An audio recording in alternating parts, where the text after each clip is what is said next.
오늘 이 말씀의 내용의 핵심은 변화입니다. 변화. 그래서 저는 오늘 누가복음 5장 39절에 있는 말씀부터 먼저 말씀을 나누고 그 전절로 가도록 하겠습니다.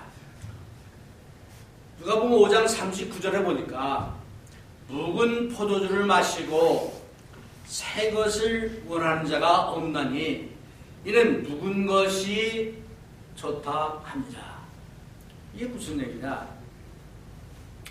사람들은요, 오래된 것, 나한테 익숙한 것, 이걸 다 좋아한다는 거예요. 그래서 오래된 묵은 포도주를 먹고 거기에 익숙한 사람은 새 것이 나와도 이게 아무리 좋은 것이라도 싫어한다는 거예요. 변화를 싫어한다. 이제 그런 얘기입니다. 이스라엘 백성들은 예수님이 땅에 오시기 전에 약 1200년 전부터 하나님의 율법을 모세를 통해서 받았습니다. 그래서 그 율법을 가장 귀한 것으로 여기고 나름대로 율법 아래서 살아왔습니다. 근데 세월이 오래 지나다 보니까 원래 있던 율법에다가 인간적인 전통과 인간적인 생각과 또 다른 철학과 다른 종교에서 받은 거하고 이런 게 덧붙여져 가지고 율법뿐만 아니라 율법 이외의 것이 이렇게 붙어서 순수한 율법도 제대로 지키지 못했습니다. 이스라엘 역사를 쭉 보면은 항상 이것이 문제였어요. 율법을 제대로 못 지켰습니다. 어쨌든 그렇게 그네들이 그 나름대로 전통과 유전을 지켜왔습니다.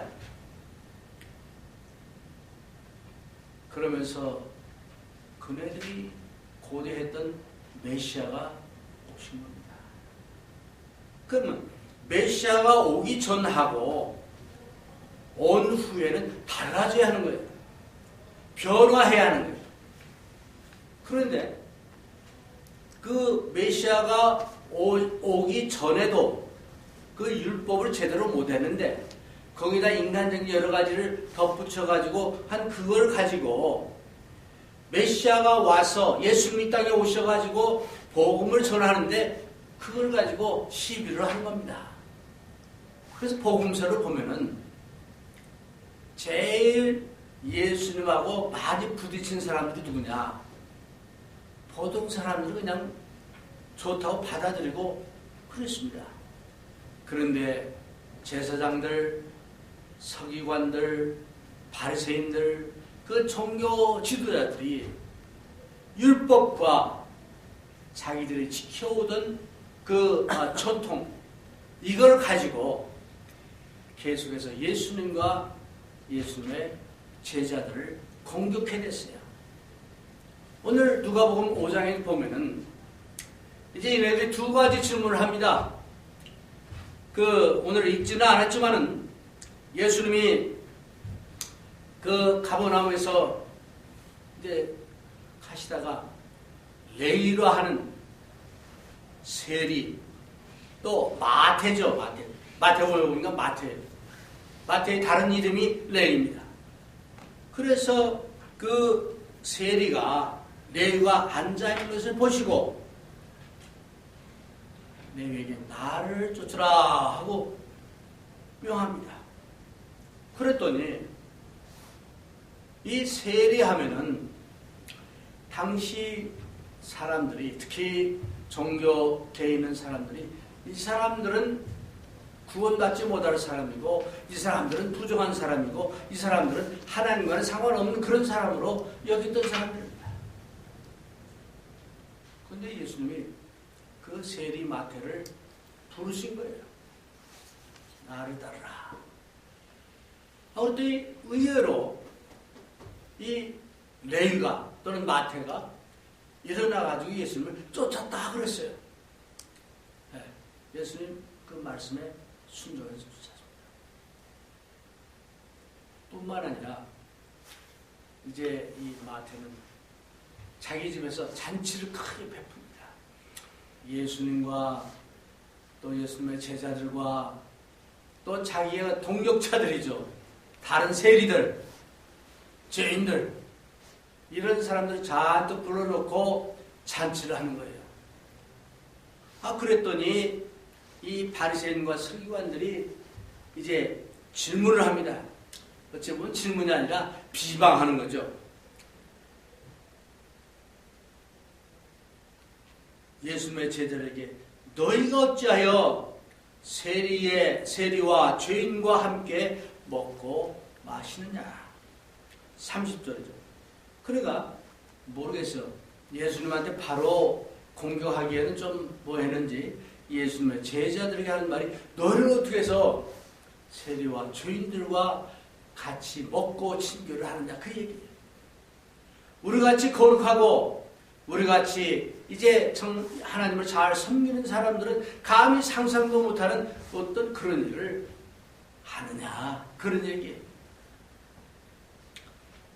그래서 오늘 우리는 여기서 볼 수 있는 것이 예수님께서는 당시의 모든 사람들이 버렸고 상념도 아는 그런 사람들을 대상으로 해서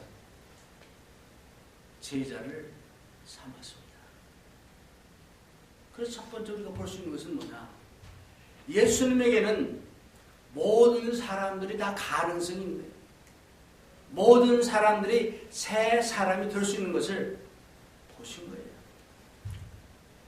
그래서 이 세리, 죄인인 마태가 예수님을 쫓아가지고 예수님의 제자가 되어서 나중에는 마태복음까지 쓰는 그런 큰 일을 하는 제자가 됩니다.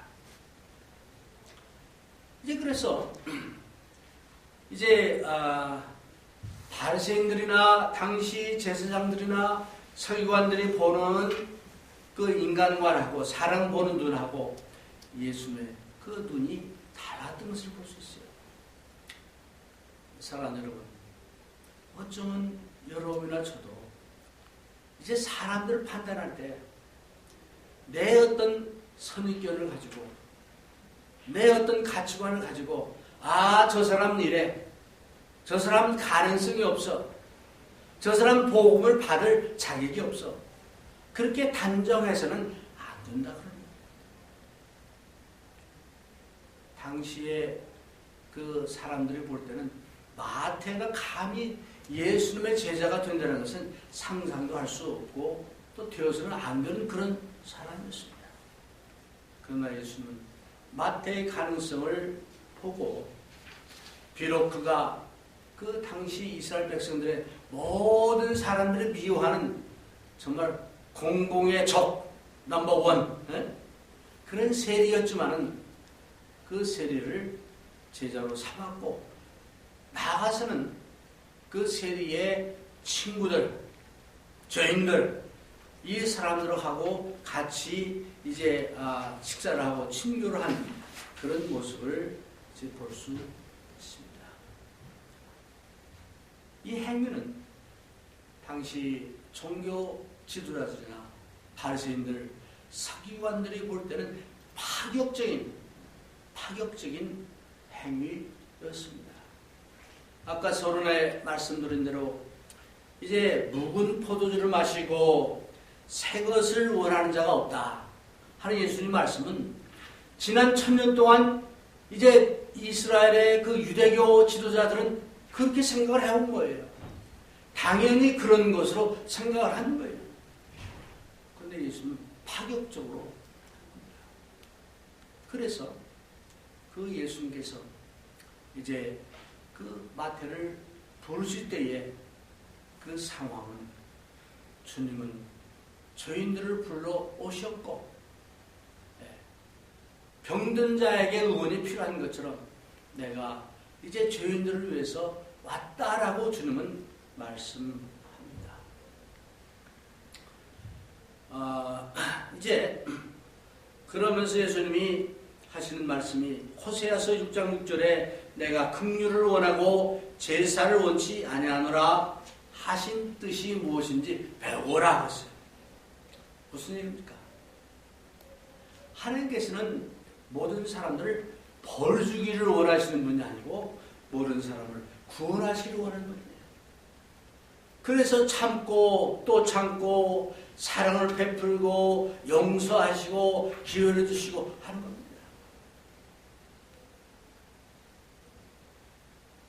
복음의 파워는 인간의 눈으로 볼 때는 도저히 가능성이 없는 그 사람도 그 믿음의 파워를 통해서 복음의 능력을 통해서 변화시키고 또 힘을 주는 그것에 있습니다. 그래서 오늘 이제 예수님께서 이 레위를 부르는 그 사건을 통해서 바리새인들과 그 지도자들에게 교훈을 주는 거예요. 근데 그네들이 그 눈으로 볼 때는, 기준으로 볼 때는 이건 아니다. 당연히 참 그네들은 반대할 수밖에 없고 받아들이기가 힘든 그런 것이죠. 왜? 묵은 포도주를 마시는 사람들에게는 새 포도주가, 새로운 복음이 받아들일 그런 어떤 적이 없는 거예요. 근데 우리가 복음서를 보면서 느낄 수 있는 것은 이렇게 묵은 포도주에 젖어 있는 율법주의적인 그 사람들에게는 복음이 들어갈 적이 없어요. 자신의 그 부족함을 인정하고 또 하나님의 사랑과 은혜가 필요함을 깨닫는 그 사람, 그 사람에게 복음이 들어갑니다. 누가복음 18장에 보니까 그 바리새인들의 기도와 세리의 기도하는 모습이 나옵니다. 근데 바리새인의 기도하는 자세가 보면은 나는 저 사람들과 다릅니다. 일주일에 2번씩 금식하고 또 기도하고 뭐 등등 합니다. 즉, 이 사람들은 지금까지 지내왔던 그 어떤 행위적인 율법주의적인 그런 것을 가지고 살아왔기 때문에 그럴 수 있는 거예요. 오늘 이 말씀을 통해서 우리가 다시 한번 깨닫는 시간이 되기를 바랍니다. 그러면서 그 다음에는 요한의 제자들이 예수님께 와가지고 이제 질문합니다. 2가지 질문했죠. 왜 저런 죄인들하고 식사합니까? 하는 질문이었고, 이번에는 요한의 제자들이 와가지고 여기 저희가 33절에 저희가 그랬는데 이 저희가는 바리새인과 그 사람들 얘기하는 거죠. 근데 마태복음에 보니까 마태복음 9장에 보니까 세례 요한의 제자들이 와가지고 질문하는 내용이 나옵니다. 왜 바리새인들이나 우리는 자주 금식하고 기도하는데 당신들은 먹고 마십니까? 라고 질문하는 거예요. 네. 그래서 예수님이 이제 대답하시는 그 내용이 오늘 본문의 말씀입니다. 혼인집 손님들이 신랑과 함께 있을 때에 너희가 그 손님으로 금식하게 할 수 있느냐. 그래서 그 말에 대한 대답으로 예수님이 이제 결혼에 대한 비유를 말씀합니다. 결혼식을 베풀 때는 누가 금식하냐? 먹고 마시고 즐기지. 신랑이 있을 때는 먹고 마시고 즐기는 것이다.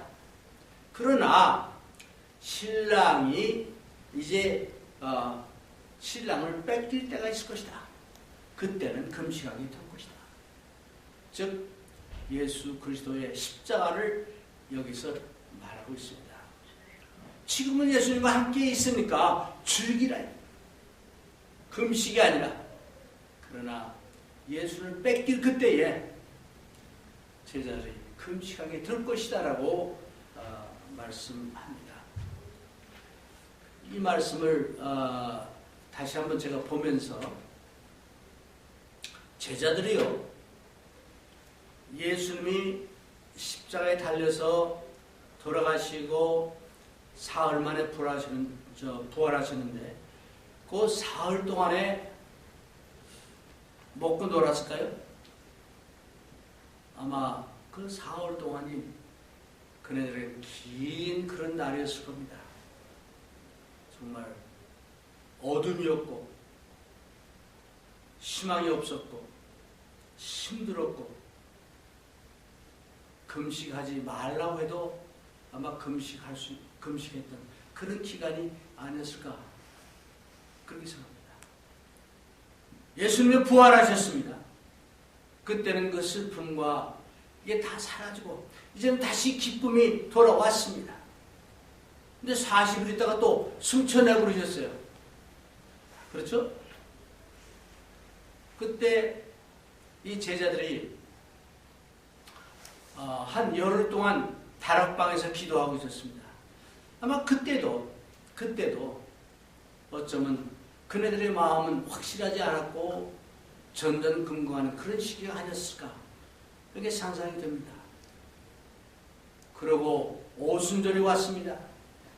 오순절날 이제 성령이 이제 임하시고 이제 그런 체험을 하고 나서 그네들은 그 기쁨을 찾습니다.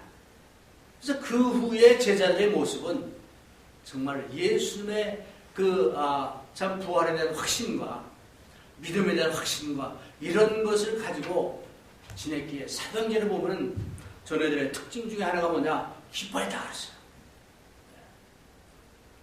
사도 바울도 기회가 있는 대로 기뻐하라 그랬습니다. 왜? 예수님이 이때부터는 저들과 함께 하시고 성령을 통해서 같이 역사하시는 것을 약속했고 보여주셨기 때문입니다. 그래서 예수 믿는 사람들의 특징 중에 하나가 뭐냐? 우리들의 특권 중에 하나가 뭐냐? 예수님이 나와 함께 하신다는 그 믿음이 있을 때에 우리는 슬픔보다는 기쁨이 있는 겁니다. 사도 바울은 얘기합니다. 항상 기뻐하라. 내가 다시 말하노니 기뻐하라 그랬습니다. 왜? 예수님이 함께 하시기 때문에. 네. 근데 우리 본문으로 다시 돌아가서 이 바리새인들과 이 종교 지도자들은 의식적으로 하나의 형식적으로 습관적으로 금식을 합니다. 성경에 보면은 아주 공식적으로 금식을 해야 되는 날이 1년에 한 번이에요. 레위기서에 한 번이에요. 그 모든 사람들이 다 같이 동시에 하나님께 회개하는 그런 날이죠. 근데 그것이 이제 변화가 돼가지고 포로 시대 이후에 금식을 더 많이 하게 됐습니다. 근데 그게 더 발전해가지고 예수님 당시에는 이 바리새인들이나 어쩌면 세례 요한의 제자들도 한 주일에 2번씩 금식하는 그런 일이 있었습니다. 그런데 그걸 가지고 예수님과 제자들을 비난한 거예요. 그런데 예수님이 여기서 이 말씀을 하신 겁니다. 예수님은 금식을 하지 말라는 얘기가 아닙니다. 그네들이 하는 금식의 그 의미 또 그들의 행위에 대해서 말씀하시고 지금은 내가 너희와 함께 하니까 신랑이 함께 있으니까 금식할 필요 없다. 여러분이나 저나 올해는 주님과 함께 살고 있습니다. 믿으십니까? 주님은 아직 안 오셨으니까 주님은 저기 계시고 우리 혼자 삽니까? 아니에요. 주님이 약속했어요. 볼지어다 내가 세상 끝날까지 항상 너희와 함께 있을 것이다. 그 믿음이 우리의 믿음이 돼야 돼요. 그래서 예수님이 나와 함께 하시고 또 예수님께서 나에게 능력을 주시고 예수님께서 우리의 필요를 아시고 그런다면 걱정과 근심 대신에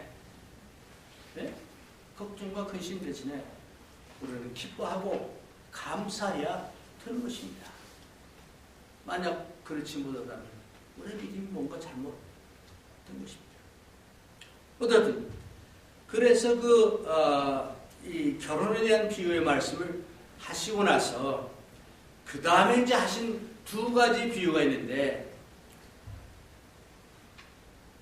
새 옷, 헌 옷 비유, 새 포도주와 낡은 가죽 부대 얘기합니다.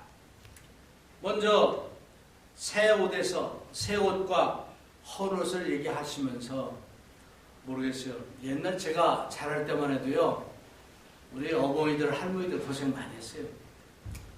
그때는 양말도요, 지금처럼 막 흔하지 않아가지고 양말 빵꾸 나면은 다 기웠잖아요. 네? 그리고 옷도 뭐 내복도 보면은 그냥 온전한 내복이 없고 그냥 기워가지고 그냥 그거 그나마도 못 입는 사람도 있고 그런 시대에 우리가 살았습니다. 그래서 옷을 입는 것에 대해서 잘 압니다. 근데 예수님 여기서 비유하는 말씀은 자, 새 옷하고 헌 옷이 있는데 헌 옷이 떨어졌어. 이게 새 옷을 찢어가지고 네? 그 헌 옷 그 떨어진 데다 기우면은 그런 미련한 사람이 어떻게 합니까? 그러지 않지 않나? 그 얘기예요. 새 헝겊을 헌 저기다 하면은 이게 팽창이 돼가지고 찢어질 수도 있고 우선 보기에도 좋지 않지 않느냐. 그런 얘기. 이 말은 율법을 믿었고 율법주의적인 그런 사람들의 생각과 사고 이걸 가지고 새 포도주와 같은 이 은혜의 복음을 받아들이기는 쉽니다.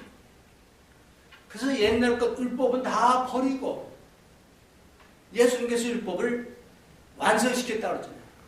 이제 율법적인 것을 버리고 새 것을 받아들여야 하는데 율법적인 것을 가지고 새 거에다 이렇게 기우려고 하는 그런 자세를 얘기하시는 거예요. 네. 그래서 아무도 그렇게 안 한다. 옛 것은 버리고 새 것을 취해야 되는데 옛 것도 갖고 새 것도 갖고 이렇게 하면은 죽도 밥도 안 되는 거죠. 그래서 우리가 성경을 보면은 그 율법을 버리고 여기 보면은 율법주의자들은 할례를 얘기합니다. 율법주의자들은 또 참 그 율법적인 여러 가지 뭐 금식이라든가 이걸 강조합니다. 근데 예수님의 은혜 그 법은 예수님을 믿고 회개하고 세례 받고 그래서 구원받은 그것입니다. 37절 이하에 보니까 이제 포도주의 또 비유를 말씀합니다. 새 포도주를 헌 가죽 부대에 넣는 자가 없다. 왜? 포도주를 새로 만들면요, 이게 막 팽창해가지고 저합니다. 근데 그거를 이 염소 가죽이나 뭐 이런 그거를 만든 주머니에다가 부으면은 오래된 거는 이게 견디지 못하고 부풀어가지고 터져버립니다. 그래서 새 포도주는 새 가죽 부대에다 담아야 한다. 그런데 마찬가지로 율법주의적인 그것은 버려야 되고 완전히 새로운 마음으로 이제 새로운 거기에다 담아야 한다. 이제 그런 말씀을 하는 겁니다. 이제 새해를 맞이해서 우리가 이제 은혜의 복음을 통해서 예수님의 십자가를 통해서 우리가 구원을 받았습니다. 하는 거죠. 근데 믿음 생활을 이렇게 하다 보면은 우리의 믿음이 점점 나약해질 수도 있고 유대인들처럼 우리가 믿는 믿음에 여러 가지 인간적인 생각이나 전통이나 이런 것들이 덧붙여질 수가 있습니다. 해를 지나감에 따라서. 그래서 나는 새해 좋아하는 이유가 뭐냐? 지난번에 말씀드린 대로 이제 덧붙여졌던 그것을 다 버리고 잊혀버리고 그 온전한 말씀을 가지고 새를 시작하는 그런 우리가 되어서 정말 새 술을 새 푸대에 담는 그런 자세로 우리가 살아야 하지 않을까 이런 생각을 합니다. 사도 바울은 골로새 교인들을 향해서 여러 가지 말씀을 했습니다. 거기 보면은 골로새 3장 2절에 보니까 거짓 교리를 버리라. 거기 보면 헛된 속임수, 사람의 유전, 인간의 그 전통이나 이런 것을 얘기하고 버리라. 그 다음에 이제 또한 세상의 여러 가지 초등학문적인 것을 버리라. 무슨 얘기냐? 우리가 전에는 세상을 사랑했고 세상의 정욕을 사랑했고 그랬는데 이제 하나님을 사랑하며 하나님의 말씀을 사모하는 그런 마음으로 살아야 한다. 새 술을 새 부대에 담기 위해서 먼저 우리의 마음을 한번 다시 좀 청소하는 그런 시간이 됐으면 좋겠습니다. 네. 여러분의 마음속에는 무엇이 담겨 있나요? 옛날의 전통입니까? 내가 옛날 믿어왔던 그런 어떤 믿음입니까? 어떤 다른 사람들이 다 하는 그 어떤 그런 것입니까? 이걸 먼저 청소를 하고 이제 우리는 정말 주님이 원하시는 그런 그 초대교회 말씀을 사모하며 또 말씀을 사랑하며 또 성도를 사랑하며 서로 격려하고 끌어주고 밀어주는 그런 교회 또 그런 성도의 삶을 살아야지 않을까요?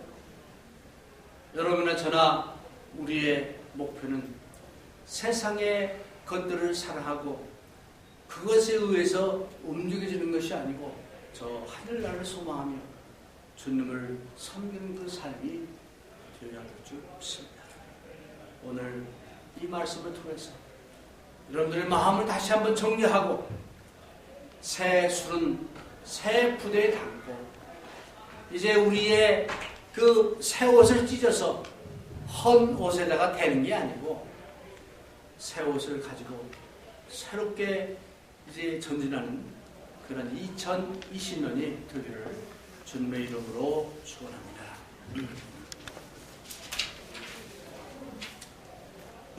찬송가